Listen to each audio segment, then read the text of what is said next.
এখন হচ্ছে দেশ গড়ার পালা। এই দেশের পুরো অর্থনীতিকে কিভাবে ধীরে ধীরে আমদানি নির্ভর করে গড়ে তোলা হয়েছিল। আমরা দেখেছি স্বৈরাচারের সময় কিভাবে দেশের অর্থনীতিকে লুটপাটের মাধ্যমে ধ্বংস করে দেওয়া হয়েছিল। আমরা দেখেছি কিভাবে দেশের শিল্প কলকারখানাগুলোকে ধীরে ধীরে বন্ধ করে দেওয়া হয়েছিল এবং এক পর্যায়ে গিয়ে ধ্বংস করে দেওয়া হয়েছিল। এবং বিদেশি জিনিসকে কিভাবে এই দেশে আমদানি নির্ভর করে হয়েছিল, এই দেশের পুরো অর্থনীতিকে কিভাবে ধীরে ধীরে আমদানি নির্ভর করে গড়ে তোলা হয়েছিল। আমরা দেখেছি কিভাবে স্বৈরাচারের সময় এই দেশ থেকে এই দেশের শিক্ষা ব্যবস্থাকে ধ্বংস করে দেওয়া হয়েছিল। আমরা দেখেছি এই দেশের স্বাস্থ্য ব্যবস্থাকে স্বৈরাচারের এক যুগ সময় কিভাবে ধ্বংস করে দেওয়া হয়েছিল। প্রিয় ভাই বোনেরা, যে কয়টি সেক্টরের কথা আপনাদের সামনে আমি তুলে ধরলাম, এই প্রত্যেকটি সেক্টরে হাজারো লক্ষ কোটি শ্রমিক কাজ করে এবং এভাবেই দেশের প্রত্যেকটি সেক্টরকে ধ্বংস করার মাধ্যমে বাংলাদেশের সকল শ্রেণীপেরা মানুষকে আঘাত করা হয়েছিল। বাংলাদেশের শ্রমিকদের ভাগ্য নিয়ে ছিনিমিনি খেলা হয়েছিল সেই দিন।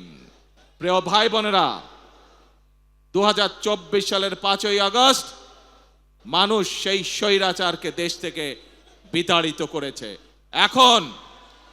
এখন শ্রমিক, শিক্ষক, ছাত্র, নারী, পুরুষ সকলে মিলে এখন হচ্ছে দেশ গড়ার পালা। প্রিয় ভাই বোনেরা, আমার সামনে একটি ব্যানার আছে, সেই ব্যানারের মধ্যে লেখা রয়েছে বন্ধ কলকারখানা চালু করতে হবে।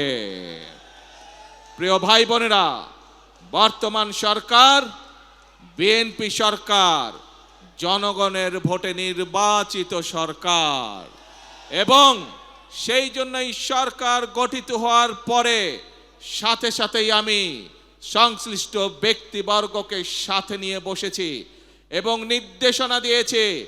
এবং আপনারা জানলে খুশি হবেন, এই সপ্তাহে গত 1 মাস আগে আমি নির্দেশনা দিয়েছি যে কিভাবে আমরা কত দ্রুত আমরা বন্ধ কলকারখানা কোনটি চালু করতে পারবো, যাতে আবার সেই সকল শ্রমিক যারা কর্মসংস্থান হারিয়ে বেকার হয়ে গিয়েছিল সেই সকল শ্রমিকের কর্মের ব্যবস্থা আমরা করতে পারি।